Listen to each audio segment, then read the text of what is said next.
The 222 series connectors are designed for a nominal current of 32 amps.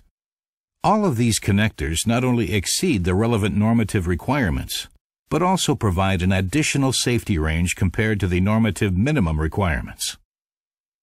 This safety range reflects WAGO's high-quality requirements while providing maximum safety even in exceptional circumstances.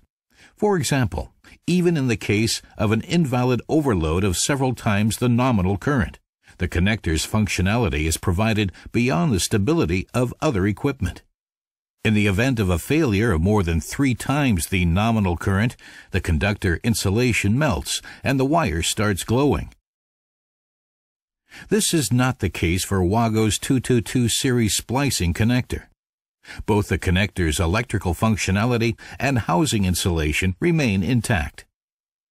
The connector housing will only melt after a prolonged overload and will eventually drop off the contact.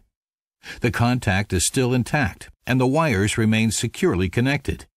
Even after such an extreme test, the contact points continue to meet the normative requirements in terms of contact quality.